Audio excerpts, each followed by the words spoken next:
ହଁ ଦର୍ଶକ ବନ୍ଧୁ, ଅଭିନେତା ବୁଦ୍ଧାଦିତ୍ୟ ମହାନ୍ତିଙ୍କର ଦେହ ଏବେ ଅସୁସ୍ଥ ଅଛି।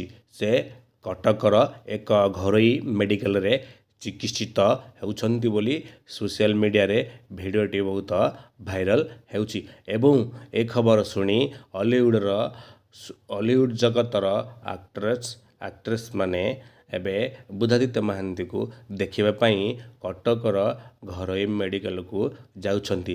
ଏ ଭିଡ଼ିଓଟି ଭଲ ଲାଗିଲେ ଶେଷ ପର୍ଯ୍ୟନ୍ତ ଦେଖନ୍ତୁ ଏବଂ ସମସ୍ତେ ଭଗବାନ ପାଖରେ ପ୍ରାର୍ଥନା କରନ୍ତୁ ବୁଦ୍ଧାଦିତ୍ୟ ମହାନ୍ତି ଖୁବ୍ ଶୀଘ୍ର ଭଲ ହୋଇ ଓଡ଼ିଆ ଇଣ୍ଡଷ୍ଟ୍ରି ପାଇଁ ପୁଣି କାମ କରନ୍ତୁ ଏବଂ ଭିଡ଼ିଓଟି ଭଲ ଲାଗିଲେ ଲାଇକ୍ କରିବା, ସବସ୍କ୍ରାଇବ୍ କରିବା, ପାଖରେ ଥିବା ବେଲ୍ ବଟନ୍ ଦେଖି ତବେ ଦେଖ।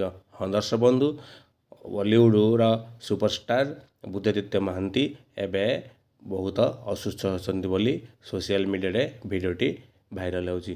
ଲାଇକ୍ କରିବେ, ସେୟାର କରିବେ, ସବସ୍କ୍ରାଇବ୍ କରିବେ।